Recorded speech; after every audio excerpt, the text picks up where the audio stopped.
Hello friends, எல்லாத்துக்கும் அஸ்ஸலாமு அலைக்கும். இன்றைக்கி நம்ம வீடியோவில் என்ன பார்க்க போகிறோம்னு பார்த்தீங்கன்னா, ரம்ஜான் விழாக்கு கொஞ்சம் எடுத்திருக்கேங்க. லஞ்சு செஞ்சது, காலையில் டிஃபன் செஞ்ச வீடியோலாம் கொஞ்சம் எடுத்திருக்கேன்.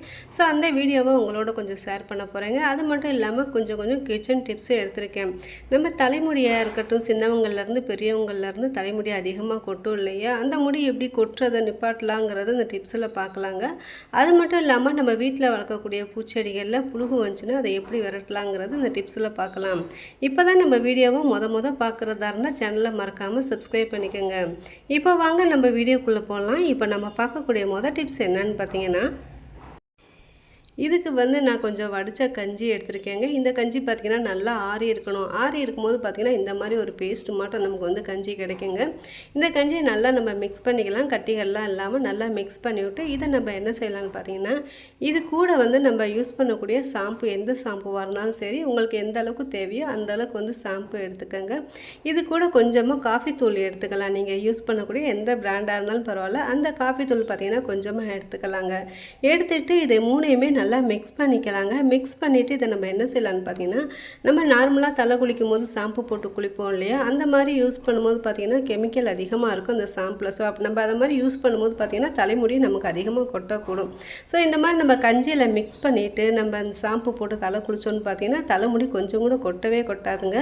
அது மட்டும் இல்லாமல் நம்ம காஃபி தூள் சேர்த்துருக்கோம் இல்லையா, இந்த காஃபி தூளுக்கு நரைமுடிகள் பார்த்திங்கன்னா கொஞ்சம் கூட இருக்கவே இருக்காது. நரைமுடிகளும் பார்த்திங்கன்னா நல்லா கொஞ்சம் கருப்பாக இருக்கும்.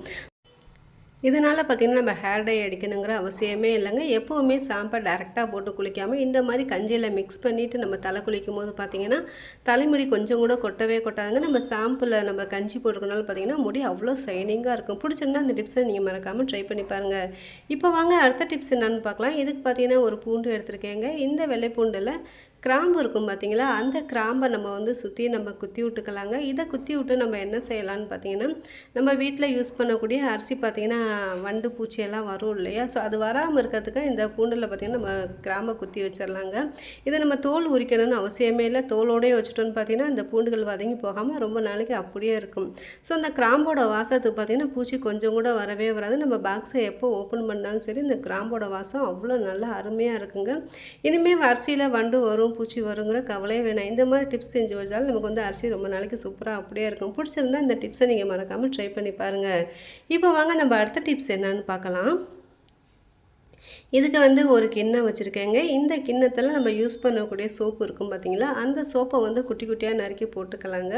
இதை நீங்கள் நறுக்கி போட்டாலும் சரி, இல்லை துருவி போட்டாலும் சரி, இந்த சோப்பு நல்லா நம்ம நறுக்கி போட்டுட்டு இதை நல்லா நம்ம மிக்ஸ் பண்ணிக்கலாம். தண்ணி நல்லா கொதிக்கட்டுங்க. கொதிக்கும் போது பார்த்திங்கன்னா இந்த சோப்பு நல்லா கம்ப்ளீட்டாக கரைஞ்சிரும். ஸோ அடுத்து இதில் என்ன செய்யலான்னு பார்த்திங்கன்னா, கொஞ்சமாக நம்ம வீட்டில் இருக்கக்கூடிய பேக்கிங் சோடா கொஞ்சோன்னு சேர்த்துக்கலாங்க. நீங்கள் பேக்கிங் சோடா சேர்த்தாலும் சரி, பேக்கிங் பவுட்ரு சேர்த்தாலும் சரி, கொஞ்சமாக சேர்த்துட்டு இதை நல்லா நம்ம மிக்ஸ் பண்ணிக்கலாங்க. இது கொதிச்சதுக்கப்புறம் இதை நம்ம ஆஃப் பண்ணிடலாம். ஆஃப் பண்ணிவிட்டு இந்த தண்ணி பார்த்திங்கன்னா நல்லா கம்ப்ளீட்டாக ஆறணும். சூடாக இருக்கும்போது யூஸ் பண்ணக்கூடாதுங்க. தண்ணி நல்லா ஆறுனதுக்கப்புறம் இதை என்ன செய்யலான்னு ஒரு ஸ்ப்ரே பாட்டிலில் ஊற்றி வச்சுக்கலாங்க.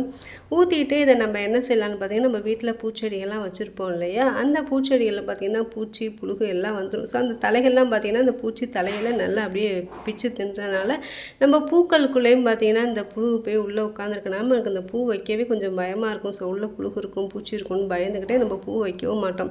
ஸோ அதுக்கு நம்ம இந்த மாதிரி ரெடி பண்ணிவிட்டு இந்த தலைகளில் நம்ம இந்த இதை ஸ்ப்ரே பண்ணி விட்டோன்னு பார்த்தீங்கன்னா இந்த பூச்சிகள்லாம் ஒன்று கூட வரவே வராதுங்க. நம்ம இதில் பேக்கிங் பவுட்ரு போட்டிருக்கோம் இல்லையா, ஸோ அந்த வாசத்துக்கு இதில் பூச்சிகள் எதுவுமே வரவே வராது. நான் என்ன செஞ்சேன்னு பார்த்தீங்கன்னா, இந்த தண்ணிகளை அப்படியே செடி ஃபுல்லாக தெளித்து விட்டுட்டேன். ஸோ நிறையா பூச்சி தலையெல்லாம் இருந்ததுனால தண்ணிகளை ஃபுல்லாக நல்லா தெளித்து விட்டேன். இந்த மாதிரி தண்ணியை நம்ம தெளித்து விட்டோன்னு பார்த்தீங்கன்னா தண்ணி பார்த்திங்கன்னா வேறு அடி வரையிலும் போகிறனால பூச்சிகள் கொஞ்சம் கூட வரவே வராதுங்க. பிடிச்சிருந்தா இந்த டிப்ஸை நீங்கள் மறக்காமல் ட்ரை பண்ணி பாருங்கள். இப்போ வாங்க நம்ம அடுத்த டிப்ஸ் என்னன்னு பார்க்கலாம். நம்ம யூஸ் பண்ணக்கூடிய மிக்ஸி ஜாரோட மூடி பார்த்திங்கன்னா அந்த பெல்ட்டெல்லாம் தேஞ்சிச்சுன்னா நம்ம மூடி போடும்போது பார்த்திங்கன்னா உள்ளே இருக்க மசாலா பொருட்கள் எல்லாமே கொட்ட ஆரம்பிச்சிடும் இல்லையா. ஸோ அப்படி கொட்டும்போது பார்த்திங்கன்னா நமக்கே ரொம்ப கஷ்டமாக இருக்கும். ஸோ அதுக்கு என்ன தீர்வுன்னு பார்த்திங்கன்னா, இந்த மாதிரி கொஞ்சம் பேண்டை எடுத்துக்கலாங்க. இந்த பேண்டை இந்த ஜாரோட மூடியில் நம்ம மாட்டி வச்சுக்கலாம். இந்த மாதிரி மாட்டி வச்சுட்டு நம்ம அரைக்கும் போது பார்த்திங்கன்னா மூடி நல்லா கிரிஃபாக இருக்கும். என்கிட்ட இந்த பேண்ட் இருந்ததுனால நான் இதை போட்டுக்கிட்டேன். நீங்கள் ஹேர் பேண்ட் இருந்தால் நீங்கள் போட்டுக்கிட்டீங்கன்னு பார்த்திங்கன்னா அதுக்கும் நல்லா கிச்சன்னு சூப்பராக இருக்கும். இருக்குங்க அரைக்கிறதுக்கு. மசாலா பொருட்கள்லாம் பார்த்திங்கன்னா கொஞ்சம் கூட கொட்டவே கொட்டாது. நான் அந்த லப்பர் பேண்ட் எல்லாம் போட்டதுக்கப்புறம் மிக்ஸி ஜாரில் போட்டு அரைக்கும் போது பார்த்திங்கன்னா மசாலாவும் சரி லிக்விட் ஐட்டமும் சரி கொஞ்சம் கூட கொட்டவே இல்லை. பிடிச்சிருந்தா அந்த டிப்ஸை நீங்கள் மறக்காமல் ட்ரை பண்ணி பாருங்கள். இப்போ அடுத்து என்னென்னு பார்த்தீங்கன்னா இது வந்து இஃப்தார் சாப்பாடு தாங்க இந்த வீடியோவில். இது பார்த்திங்கன்னா நாங்கள் இஃப்தாருக்கு வந்து சாப்பாடு செஞ்சு கொடுத்தோம். தாலி குழம்பு நெய்ச்சோறு வந்து செஞ்சோம். ஸோ எப்பயுமே இஃப்தார் பார்த்திங்கன்னா நாங்கள் வீட்டில் தான் வைப்போம். ஃப்ரெண்ட்ஸ்க்கெல்லாம் கூப்பிட்டு வீட்டில் வைப்போம். ஸோ எப்பயுமே நம்ம ஃப்ரெண்ட்ஸ்களை தானே கூப்பிட்டு வீட்டில் வச்சுட்ருக்கோம். ஸோ இந்த தடவை கொஞ்சம் மாறுதலாக செய்யலாமேன்னு போன வருஷமும் சரி இந்த வருஷமும் சரி நாங்கள் வந்து மதரசாவுக்கு போயிட்டோம். அங்கே வந்து பிள்ளைகள்லாம் சின்ன பிள்ளைகள் அதிகமாக இருக்கும் இல்லையா. ஸோ அந்த பிள்ளைகளோட நம்ம போய் நோம்பு திறக்கலாம் அப்படிங்கிற ஒரு மைண்ட் செட்டிங்கில் நாங்கள் பிள்ளைகளோட போய் நோம்பு திறந்துட்டு சூப்பராக ஜாலியாக இருந்துச்சுங்க. ரொம்ப ஹாப்பியாகவும் இருந்துச்சு. நம்ம பசங்களுக்கு சாப்பாடு வச்சுட்டு அங்கேயே நோம்பு திறந்துட்டு நம்மளும் சாப்பிட்டுட்டு வரும்போது பார்த்திங்கன்னா அவ்வளோ மனநிறைவாக இருந்துச்சு அந்த பிள்ளைகள் எல்லாம் பார்க்கும்போது. ஸோ அதுகளுக்கு லைட் ஃபுட்டாக இருக்கணுமேங்கிறதுக்காக தான் தேங்காய் பால் அதிகமாக ஊற்றி வந்து நெய்ச்சோறு வந்து நம்ம வந்து செஞ்சோன்னாங்க. அந்த பசங்களுக்கு பார்த்திங்கன்னா அந்த சாப்பாடில் கொஞ்சம் கூட காரம் இல்லாதனால நம்ம நல்லா விரும்பியே சாப்பிட்டாங்க. அடுத்து என்னென்னு பார்த்தீங்கன்னா ரம்ஜான் விழாக்கு தாங்க. எப்பயும் போல் காலையில் 3 மணிக்கு எழுந்திரிச்சாச்சு. அதான் நம்ம சகருக்கு எந்திரிப்போம் இல்லையா. அதே டயத்துக்கே 3 மணிக்கு நம்ம எழுந்திரிச்சிட்டோன்னு பார்த்தீங்கன்னா வேலைகள்லாம் சீக்கிரமாகவே முடிச்சிடலாங்கிறதுக்காக கரெக்டாக அதே 3 மணிக்கு எழுந்திரிச்சிட்டு தஹஜத் தொழுத கையோட கிச்சனுக்கு வந்தாச்சு.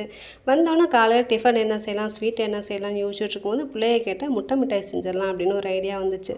ஸோ இதுக்கு வந்து பால்கோவா செஞ்சு நம்ம ரெடி பண்ணணும் இல்லையா. ஸோ முதல்ல நம்ம வந்து பால்கோவா செஞ்சிடலாம் அப்படின்ட்டு முதல்ல ஃபஸ்ட்டு எடுத்தோன்னே பால்கோவா செஞ்சுட்டேங்க. அடுத்து பார்த்தீங்கன்னா முட்டை கொஞ்சமாக நட்ஸு ஊற வச்சுருந்தேங்க. அதையும் அரைச்சி ஊற்றிட்டு இதில் நெய் சுகர் எல்லாமே சேர்த்துட்டு நெய் ஊற்றிட்டு நம்ம செஞ்சு வச்ச பால்கோவா வந்து உள்ளே ஊற்றிட்டேங்க. ஊற்றிட்டு இதை வந்து அவனில் வந்து போட்டுவிட்டேன். இது வேகத்துக்கு பார்த்திங்கன்னா எனக்கு கரெக்டாக 45 நிமிஷம் ஆச்சு. ஸோ வெந்ததுக்கப்புறம் பார்த்திங்கன்னா இதோட முட்டை மிட்டாய் வந்து அவ்வளோ வாசமாக இருந்துச்சு. இது வெந்துக்கிட்டு இருக்கும் போதே இதோட வாசம் பார்த்திங்கன்னா தூங்கிட்டு இருந்த எல்லாத்தையும் எழுப்பி விட்டுருச்சு. என்னப்பா செஞ்சுருக்க ஸ்வீட் இவ்வளோ வாசமாக இருக்குது அப்படிங்கிற மாதிரி எல்லாருமே எந்திரிக்க ஆரம்பிச்சிட்டாங்க.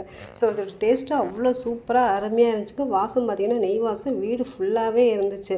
அடுத்து என்ன செய்யலான்னு யோசிச்சிருக்கும் போது ப்ரெட்டில் வந்து பால்கோவா வச்சு ஸ்டஃபிங் கேட்டாங்க. ஸோ அதை செஞ்சுக்கிட்டு இருக்கேங்க.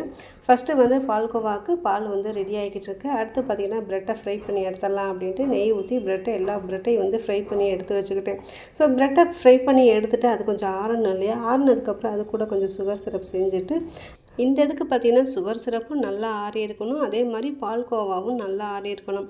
இந்த மாதிரி ஆறி இருக்கும்போது பார்த்திங்கன்னா நமக்கு வந்து ஸ்டஃபிங் வைக்கிறதுக்கு ரொம்ப ஈஸியாக இருக்கும். பால் அங்கிட்டு கொதிச்சுக்கிட்டே இருக்குது. இங்கிட்ட ப்ரெட்டும் பார்த்திங்கன்னா நல்லா ஃப்ரையாக இருக்குது. இது வந்து கோல்டன் ஃப்ரை ஆகணுங்க. இது உங்களுக்கு விருப்பப்பட்டிங்கன்னா நீங்கள் நெய்யிலே ஃப்ரை பண்ணலாம். ஸோ நெய்யில் ரொம்ப போட்டு ஃப்ரை பண்ணோம்னா ஆயில் ஐட்டம் இன்றைக்கி ஃபுல்லாக சாப்பிட்றது எல்லாமே ஆயில் ஐட்டமாக இருக்குங்கிறதுக்காக நமக்கு வந்து சரியாக வராதுங்கிறதுக்காக லைட்டாக நெய் ஊற்றி ஃப்ரை பண்ணி எடுத்துக்கிட்டேன். அடுத்து இந்த இது பார்த்திங்கன்னா நான் வந்து மீஷோவில் வாங்கினேன். நட்ஸு வந்து துருவத்துக்கு ரொம்பவுமே யூஸ்ஃபுல்லாக இருக்குது. நான் வந்து கொஞ்சம் ப்ரௌனி செஞ்சுருக்கேன் இல்லையா. ஸோ அந்த ப்ரௌனிக்கு பார்த்திங்கன்னா நட்ஸு கண்டிப்பாக தேவை. அதுக்கு பார்த்திங்கன்னா என்னால் நட்ஸு கொஞ்சம் கொஞ்சமாக நறுக்க முடியல அப்படிங்கிறதுக்காக இந்த இது வாங்கினேன். இது இந்த ப்ராடக்ட் பார்த்திங்கன்னா ரொம்பவுமே ஈஸியாக இருக்குது. நட்ஸை உள்ளே போட்டுட்டு லைட்டாக திருவினாலே போதுங்க. நமக்கு எந்த சேஃபுக்கு வேணுமோ அந்த சேஃபுக்கு நல்லா இது பூ போல் இருக்குது.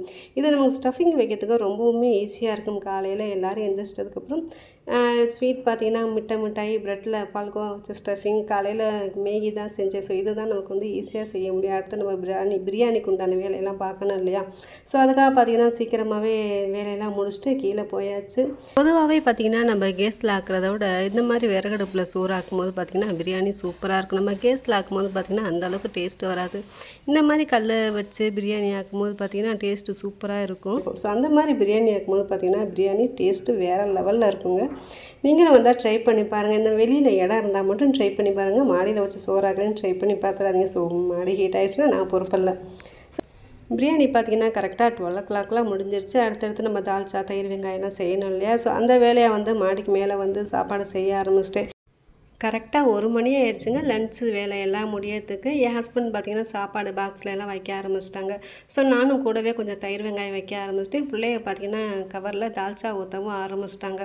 ஸோ சாப்பாடு முதல்ல நமக்காக வெயிட் பண்ணிக்கிட்டு இருப்பாங்க. கொடுத்துட்டு வந்து அதுக்கப்புறம் நம்ம சாப்பிட்டுக்கலாம் அப்படின்றனால சரி வேகமாக நம்ம எதாவது பேக்கிங் முடிச்சு விட்டுடலாம் அப்படின்ட்டு வேகமாக சாப்பாடு வேலையெல்லாம் முடிச்சு விட்டு கொண்டு போய் கொடுத்துட்டு வீட்டுக்கு வரவே கரெக்டாக 3 மணி ஆயிடுச்சுங்க. 3 மணிக்கு மேலே தான் நாங்கள் சாப்பாடே சாப்பிட உட்காந்தோம். அடுத்து பார்த்திங்கன்னா என் மாமியார் வீட்டில் இருந்து எண்ணெய் கத்திரிக்காய் வந்துச்சு. அடுத்து பிரியாணி கொஞ்சம் வந்துச்சு. குலோப் ஜாமோட கொஞ்சம் சாப்பாடு வந்து கீழே இருந்து மேலே கொடுத்து விட்டாங்க. ஸோ நாங்கள் சாப்பாடு போக மீதம் அந்த கிண்ணத்தில் இவ்வளோ தான் இருந்துச்சு. ஸோ நாங்களும் சாப்பிட்டுட்டு கொஞ்சம் வெளியில் போகலாம் அப்படின்ட்டு கொஞ்சம் வெளியிலேயுமே சுற்றிட்டு வந்துட்டோம். ஸோ இந்த ரம்ஜான் பார்த்திங்கன்னா எங்களுக்கு ரொம்பவுமே சூப்பராக இருந்துச்சு, ஹாப்பியாகவும் இருந்துச்சு, மன நிறைவோடு இருந்துச்சு. ஸோ நம்ம எப்போயுமே ரம்ஜான் டயத்தில் மற்றவங்களுக்கு சாப்பாடு கொடுத்துட்டு நம்ம சாப்பிடும்போது பார்த்திங்கன்னா அவ்வளோ ஹாப்பியாகவும் சந்தோஷமாகவும் இருக்கும். உங்களுக்கு இந்த ரம்ஜான் எப்படிலாம் இருந்துச்சுங்கிறத மறக்காமல் கமெண்ட் பண்ணுங்கள். இந்த வீடியோவை கொஞ்சம் எடுத்து போட கொஞ்சம் லேட் ஆகிடுச்சுங்க. ஸோ இவ்வளோ நேரம் என் வீடியோவை பொறுமையாக பார்த்தவங்க எல்லாத்துக்கும் ரொம்ப ரொம்ப தேங்க்ஸ். தேங்க்யூ ஃபார் வாட்சிங். அஸ்ஸலாமு அலைக்கும்.